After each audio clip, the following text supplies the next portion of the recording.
हम कह सकते हैं कि वो कॉम्प्रोमाइज नहीं करेगा। आर्मी चीफ की तकरीर सुनी होगी। देखिए, मैं समझता हूँ कि उन्होंने भी खुद को एक्सपोज कर दिया है कि ये इन तीन बहनों ने एक बहुत बड़ी तब्दीली रूनुमा कर दी है, और इसके बाद एस्टेब्लिशमेंट के बाद के पास सिवाय इमरान खान के पास जाके मिन्नतें भी करेंगे, रिहा भी करेंगे। रास्ता यही है। अगर ये अलीमा और उल्मा और नौरीन ये हिडन वेपन है, ये वेपन अब खोल के बाहर आ गया तो फिर रास्ते सारे इन्हीं के हैं, बाकी सारे लोग पीछे रह जाएंगे। बिस्मिल्लाहिर्रहमानिर्रहीम, अस्सलाम वालेकुम। मैं हूं सैबी काज़मी। आप देख रहे हैं फेसबुक और यूट्यूब। 18 अप्रैल आज जुम्मे का दिन हो गया। अल्लाह पाकिस्तान पर ये रहम करम करे इस जुम्मे के सदके में। जो अडयाला जेल में होता रहा आज सारा दिन भी, क्योंकि आपके पास तो जुमेरात की रात है। वो तफसील आप जानते हैं। जिस तरह अलीमा खान, इमरान खान की बहनों को गिरफ्तार किया गया, मुलाकात नहीं होने दी गई। कल अलीमा खान अदालतों में जा रही हैं और उनके साथ कारकुन भी जाएंगे। वो जजेस के सामने केस रखेंगी सारा। आज तहरीक इंसाफ के एक social media activist Haider Saeed जो गिरफ्तार थे, आज उनकी भी रिहाई हो चुकी है। और इसके अलावा अली मीन गंडापुर ने लाहौर में बड़ा पावरफुल शो किया है। आज उनके साथ वकला के कन्वेंशन में बहुत बड़ी तादाद में वकला मौजूद थे। कुछ लोगों का कहना है कि अगर आज वो अडयाला जेल जाने का ऐलान करते तो शायद इमरान खान की मुलाकात आज लाजमी हो जाती, क्योंकि जब भी मुजाहमती तहरीक इंसाफ ने फैसला किया तो अडयाला जेल के दरवाजे, चाहे वो रात के 12 बजे हों या सुबह के 7 बजे हों, खोले गए। मामला तय हुए, लेकिन तहरीक इंसाफ की क्यादत आज ज़रूर मौजूद थी। लेकिन ये मुज़ाहमती तहरीक, इसमें कमी क्यों है? क़यादत जो 9 फरवरी को एहतजाज कर सकती थी, जब इनका इलेक्शन छीन लिया गया, उस वक्त से एहतजाज मुलतवी हुआ। और मुज़ाहमती सियासत, जो क्राउड पुलर लोग थे, उन्हें एक बड़े तरीके से सिस्टमैटिक वे से एक-एक करके पार्टी की सफ़ों से निकाला गया, पार्टी से साइड पे किया गया, डिस्क्रेडिट किया गया। आज एहतजाजी सियासत के लोग नज़र नहीं आ रहे। लोगों की उम्मीद है कि तहरीक इंसाफ फाइनल कॉल की तरफ दे, लेकिन क्या ये इस वक्त तैयार हैं? क्या अलीमा खान को निगरान चेयरमैन बनाना चाहिए? बहुत से लोगों का ये भी सोशल मीडिया पे मुतालबा है। मेरे साथ इस वक्त हाशमी साहब मौजूद हैं, सीजन पॉलिटिशियन है, तहरीक इंसाफ को भी बड़ी अच्छी तरह जानते हैं, एस्टेब्लिशमेंट के किरदार से बड़ी अच्छी तरह वाकिफ हैं, पाकिस्तान की तारीख उन्होंने देखी हुई है और मुज़ाहिमत की भी इनकी बहुत बड़ी तारीख है। इनसे पूछते हैं सारे मसाइल, इसका हल क्या होना चाहिए और ये सारे मामलात को किस तरह देख रहे हैं। हाशमी साहब, अस्सलाम वालेकुम सर, आपने ज्वाइन किया। सबसे पहले तो ये बताएं, ये जो आज अडयाला जेल में होता रहा, क्या देख रहे हैं आप? आपको क्या लगता है कि ये जो कुछ हो रहा है, ये इसका कोई नतीजा निकलेगा? खान की मुलाकात क्यों नहीं होने दी? मैं समझता हूँ कि ये बेसिकली तहरीक थी, सियासी पार्टी का नाम तो बाद में दिया गया, मूवमेंट मूवमेंट जी। उसका का बुनियादी किरदार जो है वो था एक तहरीक, एजुकेशन के ज़रिए भी और एक डायलॉग के ज़रिए भी। तो वो तहरीक से फिर आपको उसका फ्रूट्स मिलते हैं। अब ये जो अब तक ये बातें कर रहे हैं, उस मैं नहीं कहता कि उनमें कोई कॉम्प्रोमाइज़ है या कोई कुछ है। मैं समझता हूँ कि वो सारे के सारे भी सिंसियर हों, लेकिन वो तहरीक चलाने की उसको वो जानते ही नहीं है, उसको इस बात की ट्रेनिंग ही नहीं है। एक इमरान खान था जो स्टैंड लेता था हर मौके पे, तो वो फिर वहाँ से ही एक तहरीक जन्म लेती है, फिर जलसे, फिर जुलूस। तो मौजूदा जो क़यादत है, ये पहली दफ़ा जो एक अलीमा खान ने ये कहा कि मैंने वहाँ जाके बैठ जाना है। क्या क्या करेंगे आप? गिरफ्तार कर लेंगे। तो उससे आप, मैंने छोटी सी बात देखी है, क्योंकि मैं इस तरीके की जो मुज़ाहमती तहरीकों का हिस्सा रहा हूँ और जानता हूँ, उसमें एक ही लीडर स्टैंड ले ले तो फिर वो सारे वाक़यात को चेन एंड हो के वो ताकत बनने शुरू हो जाती है। कोई ज़्यादा बिल्कुल। इसके लिए वसाइल की ज़रूरत नहीं होती। अब देखें, अलीमा खान अगर जाके बैठ जाए, कल भी बैठ जाए, सुप्रीम कोर्ट में जाए, फिर अडयाला के बाहर बैठ जाए, अरेस्ट करेंगे, फिर छोड़ना पड़ेगा जाके, ये लामहल है, छोड़ना तो पड़ेगा उन्हें। तो वो उसके बाद दोबारा आके बैठ जाती है। तो उससे एक ये तहरीक पैदा होती है पूरी पार्टी के अंदर, जो उनके अंदर एक तसव्वुर आ चुका है, समझते हैं कि शायद हमसे प्रेस कॉन्फ्रेंस कर लेंगे, किसी को इमरान खान से मिलने देंगे, किसी को नहीं मिलने देंगे। उसके अंदर तो ज़्यादा एस्टेब्लिशमेंट गेन कर रही होती है और ये लूज़र होते हैं। लेकिन जब आप अमली कदम उठा लें और वो भी जिसमें बहुत ज़्यादा ज़ोर ना लगाना पड़े, सिर्फ उसके तरीके आपको आते हों, ये एक जो एक थ्रेट है, थ्रेट, वो हुँ, थ्रेट ही बड़ा बहुत बड़ी ताकत होती है। यूज़ ऑफ थ्रेट जो है, इसमें कत्ल होता भी नहीं है। तो वो तरीका जो अख्तियार अब इन्होंने किया है, मुझे नहीं पता उनकी क्या हिकमत अमली है। जो बातें मैं देख रहा हूँ मीडिया के ज़रिए, उसके ज़रिए से मैं समझता हूँ कि ये इन 3 बहनों ने एक बहुत बड़ी तब्दीली रूनुमा कर दी है और इसके बाद एस्टेब्लिशमेंट के बाद के पास सिवाय इमरान खान के पास जाके मिन्नतें भी करेंगे, रिहा भी करेंगे। रास्ता यही है।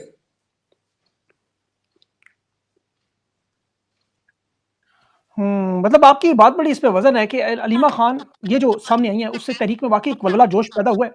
अभी हिकमत अमली का फुक़दान नज़र आ रहा है तहरीक-ए-इंसाफ की क़यादत में। उसकी वजह आप समझते हैं क्या बैरिस्टर गौहर बैरिस्टर सलमान अकरम राजा, शेख वकास ये सब लोग एक्सपीरियंस्ड नहीं हैं, तजर्बाकार नहीं हैं? क्या वजह हो सकती है? नहीं, मैं देखिए, मैं इस तरीके से मेरी बात बनती नहीं है कि एक-एक आदमी के ऊपर कमेंट करूँ। मैं ठीक, बिल्कुल। ये कहता हूँ कि हर आदमी कारआमद है, सिंसियर भी है। वो बैरिस्टर गौहर हो या उसमें अमीन गंडापुर हो, ये सब लोग जो हैं मुखलिस हैं। मैं समझता हूँ कि उनको समझ नहीं आ रही कि किस तरीके से वो समझते हैं हम वक्त दे रहे हैं, हम पेशे भुगत रहे हैं, हम प्रेशर हमारे ऊपर है, उनके रिश्तेदारों पे है। ये वो उसको कोई क्वेश्चन नहीं करना चाहिए, वो कर लड़ना चाहते हैं। सवाती भी पीछे नहीं है। मेरा जो आप कहेंगे कि मैं कहूँ कि फलां को होगा, अलबत्ता ये है कि कोई आदमी जो है उतना एक्टिव नहीं रह सकता, कोई रह जाता है। अब हलीमा खान जो है वो आगे आ गई है, इससे पीछे वो हट नहीं सकती।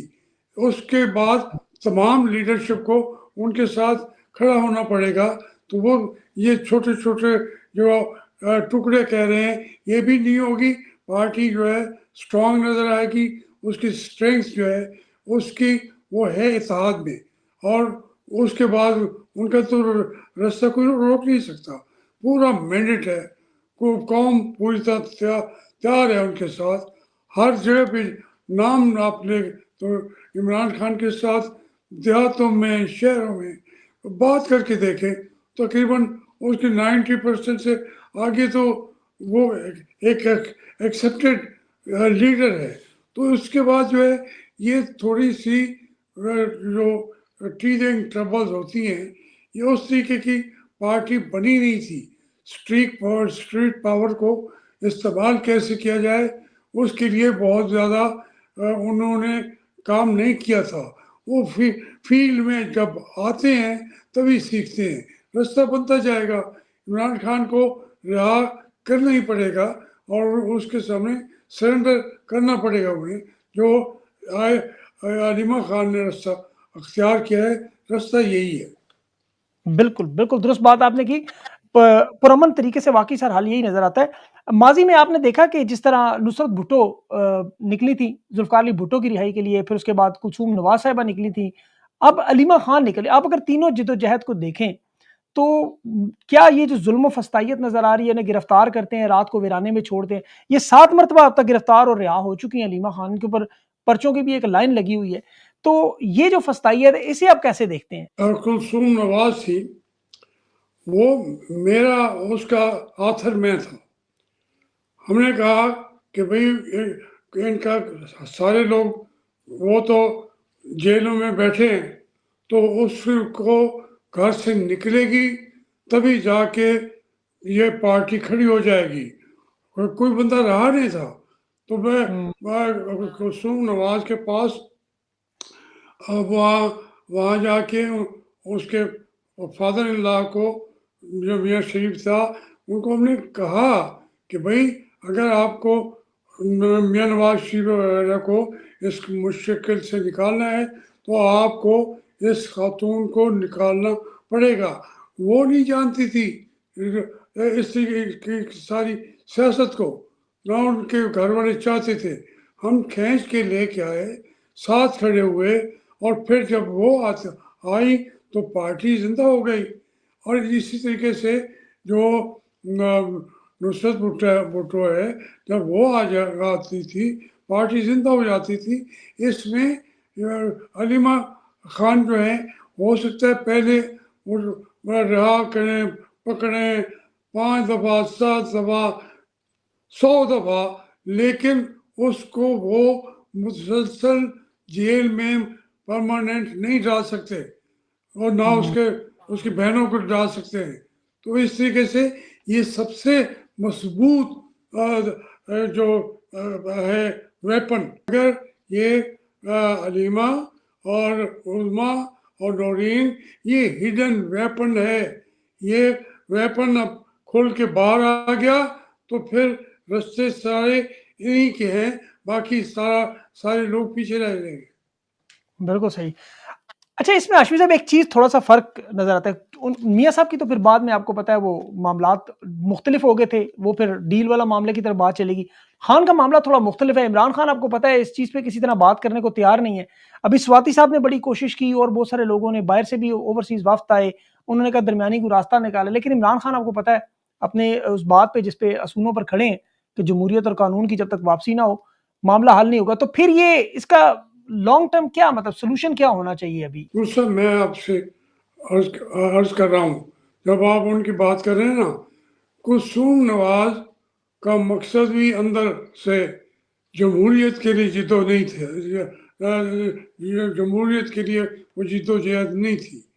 वो कहती थी मेरा बेटा और मेरा मियाँ, इनको रिहा कर दें, बस मैं उसके बाद सियासत में कभी आऊँगी भी नहीं। और फिर वो नहीं आई, तो उसमें क्योंकि वो कॉम्प्रोमाइज़ जब उनको हो गया, वो जब चले गए, उसके बाद तो उसने सियासत से बात भी नहीं की।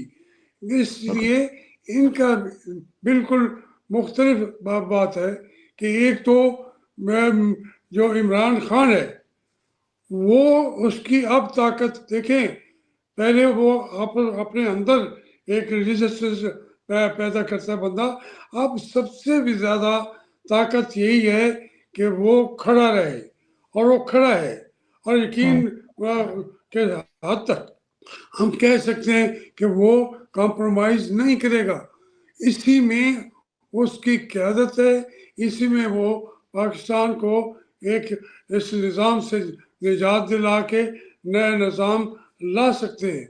इसके बगैर कोई और रास्ता नहीं है, ये सीधा रास्ता है। आप ये कहें कि जी उनसे गुफ्तगू कर लें, उनसे कर लें। आज इमरान खान जो है, डील की सिर्फ बात भी सामने आ जाए, उसी दिन ना तहरीक इंसाफ होगी और ना इमरान खान होगा। इमरान खान की ताकत यही है कि वो स्टैंड ले चुका है और उससे पीछे नहीं आना, और उसकी बहनें उसके लिए जेल में जाने के लिए तैयार हो गई हैं। यही टीम भी यही होती है, ताकत भी यही होती है। बिल्कुल सही, बिल्कुल सही। अच्छा हाशमी साहब, इसमें अभी कल आपने आर्मी चीफ की तकरीर सुनी होगी, उनका मतलब लबो-लहजा तो बड़ा सख्त था, उन्होंने बड़ी सख्त बातें की, उन्होंने कहा जी 1500 लोग अमन तबाह कर रहे हैं बलूचिस्तान में। आपने माज़ी में बहुत सारे लोग देखे हैं, फ़ौजी हुकूमतें भी देखी हैं, वो तो आपका मैंने ट्वीट भी देखा उसके बाद कि लबो-लहजा और अंदाज़ जो आपने बात की, ये जो हार्ड रियासत का एक तस्वर पेश किया जा रहा है कि हमने वो तो कानून और आइन के आपको पता है अंडर अपने आप को कह रहे हैं हमारी हार्ड रियासत है, लेकिन जो हालात हैं वो आपके सामने। इस सारी तकरीर को आप किस तनाजुर में देखते हैं? देखिए, मैं समझता हूँ कि उन्होंने भी खुद को एक्सपोज कर दिया है। पहले भी उनकी बातें ढकी छुपी नहीं होती, लेकिन वो एक उनकी जो तकरीर थी, वो उनकी जो थ्रेट कर रहे थे, जब आप पावर में होते थ्रेट नहीं करते, डायलॉग करते हैं। तो वो उन्होंने जो गुफ्तगू थी हार्ट स्टेट की, भाई अगर इतनी ताकतवर आप हैं तो 1500 वो लोग हैं बकौल आपके, और हमारी जो आर्मी है ये 7 लाख। तकरीबन नहीं जी 7 लाख नहीं है, 13 लाख ISI के भी फौज के लिए इंटरनल मामलात के अंदर इनके साथ हैं। 20 लाख आर्मी है, एक एक बंदे को 1 1 लाख फौज का बंदा चला जाए तो देर लगेगी। एक बंदे को मारने के लिए 1 लाख बंदा मौजूद हो, ये ऐसी यही चीजें खराब करते हैं। देखिए, हमने जब तक हम इस बात पे नहीं आएंगे कि हम वो उसको अपना हिस्सा समझें, यानी बलूचिस्तान को वो यूं डील कर रहे थे कि जैसे वो उनके कब्जे में है, उनसे कोई छीनना चाहता है, और 1500 कैसे छीन लेंगे हमसे बलूचिस्तान को। अब भाई अल्लाह के बंदे, आप फौजी हैं, और फौजी भी आपकी आपकी आपकी मजबूरी है, आप सख्त बात करना चाहें करें, लेकिन आप जिस अंदाज से अपने मुल्क के हिस्सों को अलग अलग करके कहें कि हम इतने हैं, हम ताकत हैं, हम कैसे छीनेंगे, इनकी 10 नस्लें नहीं छीन सकेगी। भाई कौन छीन सकता है हमसे? प्रोफेसर कौन चीज? हम अगर इनको जबरदस्ती उनको अलग करना चाहें तो वो मशरकी पाकिस्तान में हमने देख लिया, कर दिया ना अलग उन्हें। वो यानी बांग्लादेश जो आज तक पाकिस्तान से दिल से मोहब्बत करने वाले लोग हैं, फिर उनको मैंने मेरी किस्मत की बात यह है, मैं इतनी उम्र हो गई है और मैं शुरू से ही मैं इन बूढ़ी आंखों को अपनी आंखों के सामने बंगालियों को गोलियां मारते देखा है।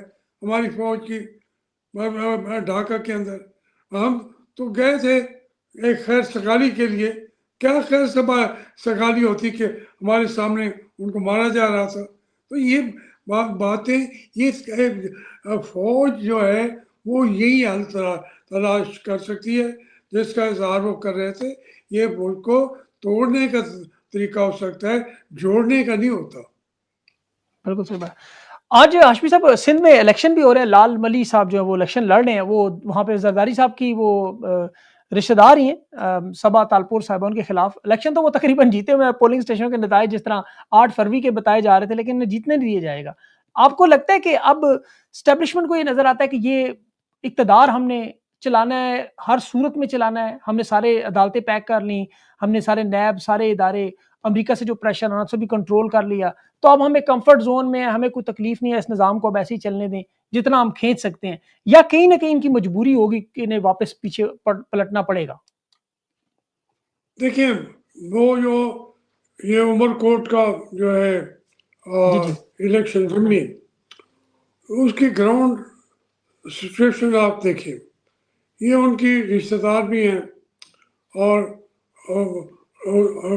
तारपुर साहब की रिश्तेदार भी होगी। जी तो जी बिल्कुल। ये वोट अमूमन हमारे यहाँ उस मरने वालों को ज़िमनी इलेक्शन में दे दिया जाता है।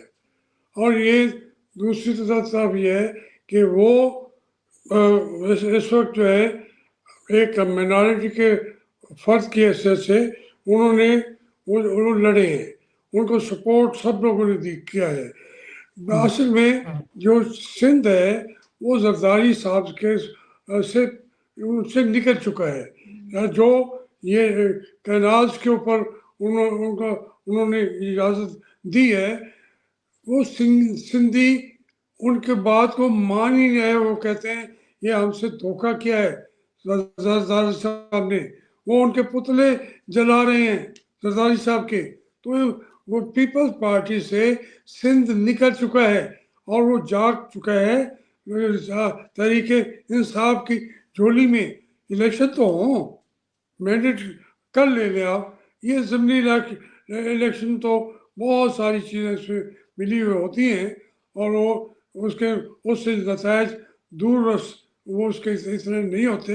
लेकिन एक कैंडिडेट का मिल जाना और वो माइनॉरिटी से, तो फिर उसने बड़ा ठीक ठाक मुकाबला भी किया है। सीट नहीं दे दी थी उन्होंने जरदारी साहब ने, रिश्तेदारी भी है, लेकिन इससे होता क्या आज ही सिंध उनसे निकल चुका है, इसलिए वो वक्ती तौर पर काबू करने की कोशिश कर रहे हैं। लेकिन ज़मीनी हक़ यही है कि कराची हो, उमरकोट हो, आप देखें ना जलसा जो किया था तहरीक इंसाफ वालों ने, कामूर साहब का भी असर है उस इलाके के अंदर।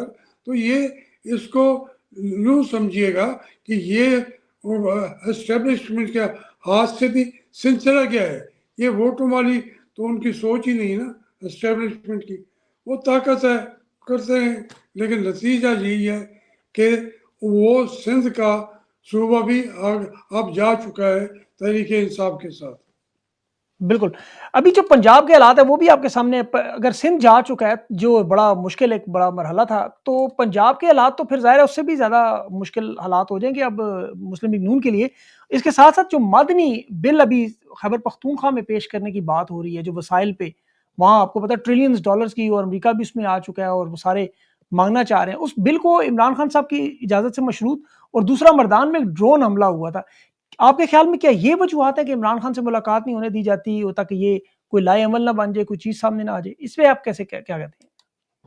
उस वक्त से कह रहा था कि जो बल्कि 20-25 साल 30 साल से मैं ये इन मादनी मामलात में पार्लियामेंट में मुसलसल बातें कर रहा हूँ। फिर मैंने अपनी किताब में भी लिखा है हामिद बागियों में कि ये सबसे ज़्यादा माला माल है बलूचिस्तान भी और खैबर पख्तूनख्वा भी। तो इसलिए उन सूबों की आवाज़ के बगैर अगर आप चीज़ों को ऐसे फेंकते जाएंगे, रेकोटेक को, दूसरी चीज़ों को, तो उसमें जो इंटरनेशनल वो देखेंगे तो अमेरिका हर हालत में वहाँ पे कब्जा करना चाहता है। वो खुद तो आगे नहीं आएगा, लेकिन अगर इन चीज़ों को इमरान खान की इजाज़त के बगैर, मंजूरी के बगैर, और बलूचिस्तान के उन लोगों को भी जो हकूक़ के लिए जंग लड़ रहे हैं उनसे पूछे बगैर आपने ये बिल पास किए, तो उसका भी असर जो है उल्टा इन्हीं के खिलाफ हो जाएगा। बिल्कुल सही बात है। आखिरी बड़ा इंपॉर्टेंट सवाल हाशमी साहब, इस वक्त जो लाखों करोड़ों पाकिस्तानियों के जहन में है, आपका बड़ा एक्सपीरियंस है, आपने ये सारे मामला तो बड़े करीब से देखे हुए हैं। आपको क्या लगता है कि ये सारी चीज़ें कब तक सुलझ सकती हैं? क्या कोई बड़ा खुदा न ख्वास्ता कौमी कोई सानिया होगा, कोई ऐसा वाक़या होगा कि अवाम उठेगी, अवाम सड़कों पर आएगी, या आपको लगता है कि मुफ़ाहमत से बात होगी? आपको क्या लगता है, आपकी ज़ाती असेसमेंट क्या है कि ये चीज़ें कब तक और कैसे ठीक होंगी? देखिए, ये मुफ़ाहमत से तो एक आप डायलॉग की तरफ जाना चाहिए। वो जो इसमें भी इमरान खान का स्टैंड है वो सही है कि वो जो हमारी एस्टेब्लिशमेंट है, जो हमारी फ़ौज है, वो उनसे वो मुज़ाकरात करें तो इलेक्शन के ही होंगे। रिजल्ट तो ये होगा जो इमरान खान अपनी रिहाई की तो बात करने से रहा, वो अपनी बात रिहाई की तो उसे क्लियर कह दिया कि मैं कानून के ज़रिए आऊँगा, मैं कोई ये बात करने को तैयार नहीं हूँ। तो इसलिए ये मुफ़ाहमत की बजाय बदकिस्मती है, लेकिन हकीकत यही है कि सरेंडर करना पड़ेगा हमारे जर्नैलों को। ये सरेंडर कोई बुरी बात भी नहीं है, उन्होंने ढाके में कर दिया था, अब अपनी कौम के आगे सरेंडर करें। और सियासत में हिस्सा लेने से तौबा तैब हो जाए, क्योंकि उसी वजह से तो मुल्क तबाह हुआ है। और अगर ये सरेंडर कर देंगे कौम के सामने तो कौम भी इनको सल्यूट करेगी। सर आइडियली बात तो बड़ी अच्छी है, लेकिन प्रैक्टिकली आपको पता है मुमकिन है आपके ख्याल में? नहीं, प्रैक्टिकली हो चुका है। देखें, जो काम करना था हालात और वाक़यात ने इमरान खान से वो काम कर दिया है। पूरा मुल्क आप देखें, मैं तो रोज़ाना 2, 4, 5 हज़ार आदमियों से मिलने वाला हूँ, शादियों पे, कुर्बानियों पे, इधर उधर। तो मैं आप यकीन से कह सकता हूँ कि कोई एक बंदा भी आपको नहीं मिलेगा जो अपनी फौज को पसंद करने वाला हो। बदकिस्मती है, हमारी फौज है, हम उसकी इज्जत और एहतराम को यूं हवा हवा में उड़ता नहीं देखना चाहते। हम अपनी फौज को बचाना चाहते हैं। अगर वो नहीं बचाना चाहते तो फिर एक बदकिस्मती है होगी, एक स्टेज कि फिर लोग सड़कों पे भी निकलेंगे और उससे फिर पता नहीं क्या होगा, मुल्क के साथ क्या होगा। तो इसलिए इनको अब पीछे हटना पड़ेगा, मजबूरी है। अल्लाह करे हाशमी साहब आपका ये पैगाम पहुँच जाए उन तक और ये अवाम का भी पैगाम पहुँच जाए और उन्हें समझ आ जाए कि पाकिस्तान की बका के लिए ज़रूरी है कि ये अपने आइनी रोल की तरफ वापस जाएँ और सियासत को सियासतदानों पर छोड़ दें। हाशमी साहब आपका बहुत-बहुत शुक्रिया सर, आपने अपना कीमती वक़्त दिया। Thank you so much.